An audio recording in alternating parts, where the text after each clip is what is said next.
नमस्कार दोस्तों, जैसा कि आप सभी जानते हैं कि वर्तमान समय कलयुग का चल रहा है और कलयुग का प्रभाव जितना बढ़ रहा है मनुष्य उतना ही उलझनों में पड़ता जा रहा है।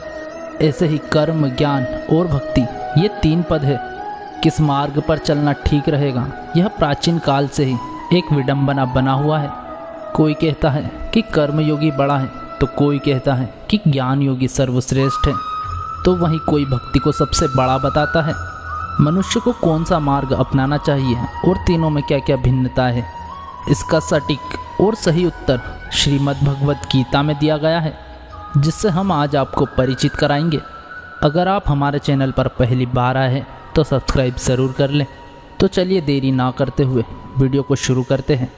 कर्मयोगी, ज्ञान योगी और भक्ति योगी, यह तीनों प्रकार के व्यक्ति एक दूसरे से भिन्न होते हुए भी एक समान हैं।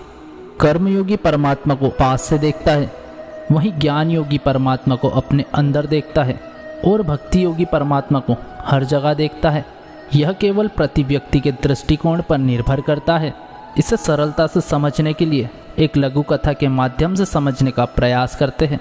एक गांव में तीन व्यक्ति एक साथ जा रहे थे, जिसमें एक था कर्मयोगी, दूसरा था भक्ति योगी और तीसरा था ज्ञान योगी।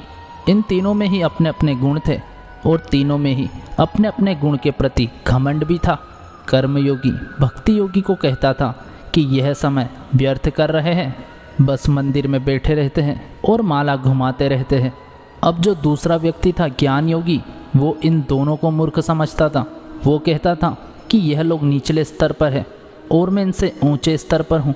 ज्ञान में अपनी प्रधानता है, कर्म में अपनी प्रधानता है और भक्ति योगी दूसरों पर दया करता है। भक्ति योगी कहता है कि सब कुछ छोड़कर ठाकुर जी का नाम लो और राम और कृष्ण में ही अपना जीवन समर्पित कर दो। तीनों में ही अपनी अपनी विशेषताएं थी। यह तीनों एक मार्ग पर चल रहे थे और आपस में बात ना कर तीनों ही अपनी गंभीरताओं में आगे चलते जा रहे थे। एक अपने शरीर से तन रहा था, वह कर्मयोगी है।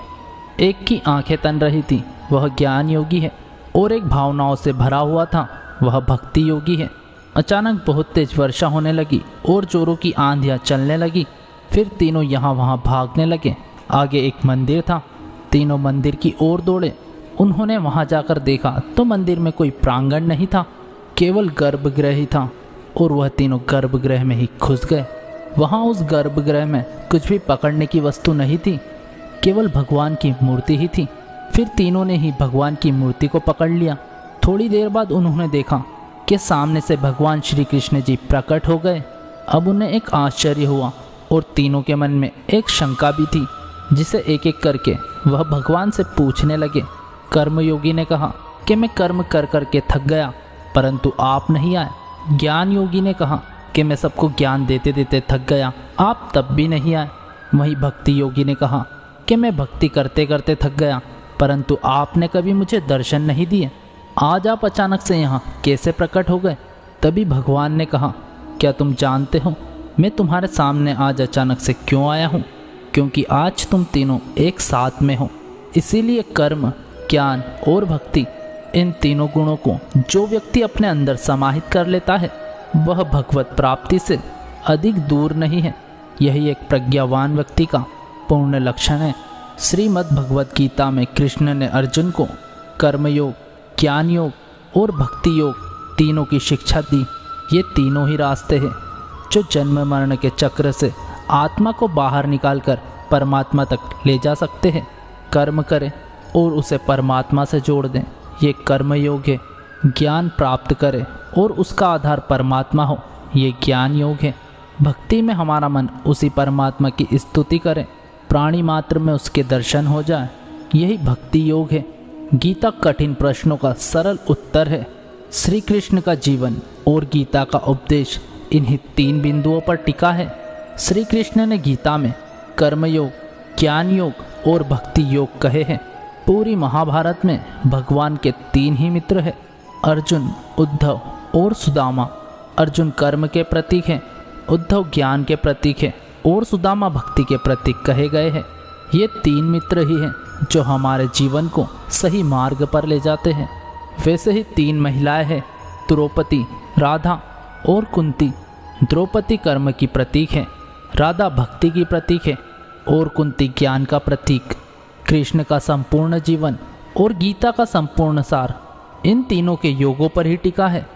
जब युद्ध के तुरंत पहले सामने खड़ी हुई सेना में अपने ही परिजनों को देखकर अर्जुन दुखी हुए, संन्यास का मन बना लिया। तब युद्ध रोकने का हर संभव प्रयास कर चुके कृष्ण ने उन्हें युद्ध के लिए प्रेरित किया। यह बड़ा भारी विरोधाभास है। जो भगवान श्री कृष्ण शांति दूत बनकर गए, जो इंद्रप्रस्थ ना देने पर भी दुर्योधन से 5 गांव मांगकर भी युद्ध टालने को राजी थे, वो अर्जुन को समझा रहे हैं कि युद्ध कर उन सबको मार जो अधर्म के शिविर में हैं। गीता केवल पढ़ने वाला ग्रंथ नहीं है, बल्कि अपने जीवन में ढाल लेने के संपूर्ण गुण श्रीमद् भगवत गीता में है। श्री कृष्ण कहते हैं कि सभी योगियों में जिनका मन हमेशा मुझ में लीन रहता है और जो बड़ी श्रद्धा के साथ मेरी भक्ति में लगे रहते हैं, उन्हें मैं सबसे श्रेष्ठ मानता हूँ। इसी के साथ दोस्तों हमारा ये वीडियो यहीं समाप्त होता है। मैं आशा करता हूँ आपको ये वीडियो ज़रूर पसंद आया होगा। अगर वीडियो पसंद आया हो तो वीडियो को लाइक और चैनल को सब्सक्राइब ज़रूर करिएगा।